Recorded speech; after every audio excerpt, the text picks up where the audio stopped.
November 10th, 1975, 7:20 p.m. Eastern Time. Lake Superior.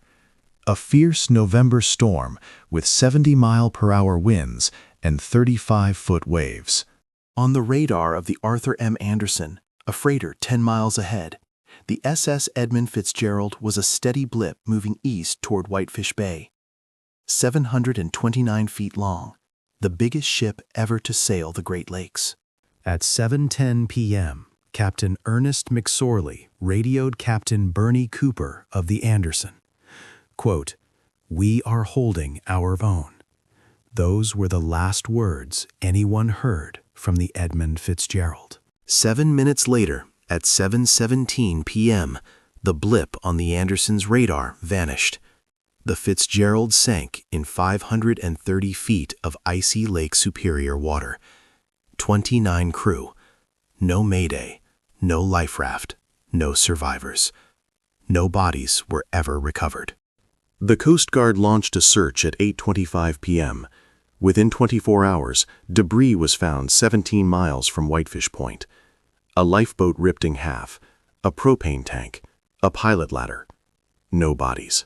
The investigation found 3 possible causes: a massive wave breaking the cargo hatch covers and flooding the holds, structural failure of the spar deck, or grounding on a submerged shoal that ripped open the bottom. 20 years later, in 1995, an expedition by Frederick Shannon proved the Fitzgerald had broken in 2 as she went down. The bow lay one section. The stern, intact, lay nearly 200 feet away. Gordon Lightfoot wrote The Wreck of the Edmund Fitzgerald the next year. The song made the disaster a folk legend, but the song is one ship. The Great Lakes have killed thousands. The Great Lakes hold an estimated 10,000 shipwrecks. 6,000 of them have known names and stories. Most you have never heard of. November 18th, 1958.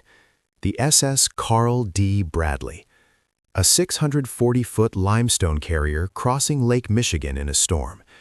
35 crew. The bow snapped off in the middle of the lake. She sank in 17 minutes. 2 crew members survived. Frank Mays and Elmer Fleming clung to a wooden raft in 35-degree water for 14 hours. They watched their 33 crewmates drown one by one. Mays lived to be 92. He never went near the lake again. November 29, 1966. The SS Daniel J. Morell, a 1906 steel freighter that had outlived her sister ships. A Lake Huron storm with 60-foot waves. The Morell, like the Bradley, snapped in half. 1 crewman survived, Dennis Hale. He was discovered 38 hours later, lying on a life raft in his shorts, tucked into a pile of his dead crewmates' life jackets. He had been hallucinating from hypothermia. He told the rescuers he was talking to a ghost. Hale lived. He spent the next 47 years writing about and giving talks on the Morell. He died in 2015. He never went on the boat again. September 8, 1860. The Lady Elgin, a side-wheel steamer carrying 300 passengers from Chicago to Milwaukee. A schooner called the Augusta rammed her at 3 a.m. in a Lake Michigan squall. The Lady Elgin sank in 20 minutes. 300 people drowned, the single greatest loss of life in open water in American history at that time. The remains of the Lady Elgin were not found until 1989. Some debris had been washing up on the Wisconsin shore for over a century. And then there was the White Hurricane, November 7th through 10th, 1913. A 4-day storm that crossed all 5 Great Lakes simultaneously. Hurricane-force winds, 40-foot waves, snowdrifts 20 feet high. 12 major ships sank. 31 ships were stranded. 250 mariners died in 4 days. The remains of Lake Huron were called the graveyard of ships for the next decade. A ship sank every 6 hours. And here is what makes the Great Lakes uniquely deadly. They are not oceans. There is no salt. There is no current. The water is fresh and ice cold all year. It does not lift you. It pulls you down. Bodies do not float in fresh water once the lungs fill. Bodies stay where they sink.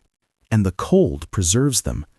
Divers in 1994 reached the wreck of the Edmund Fitzgerald and reported finding a sailor's body, intact, sitting upright at his post. He had been there 19 years. The cold had not let him decay. The expedition removed the Fitzgerald's bell at the request of the families. It now hangs in the Great Lakes Shipwreck Museum at Whitefish Point. They ring it 29 times every November 10th, once for each man. The bell that came up from the dead. There are 81 freighters operating on the Great Lakes today. Each one has a captain who knows about the Fitzgerald, about the Bradley, about the Morell. They sail anyway, because the inland seas are still the cheapest way to move iron and grain in North America. Every November when the gales come, those captains check the wave charts. They double-check the hatch covers. They radio each other on Channel 16. And they remember that on November 10th, the Witch of November came stalking. And she still does. Subscribe to SALT Files for more ocean disasters and mysteries of the deep.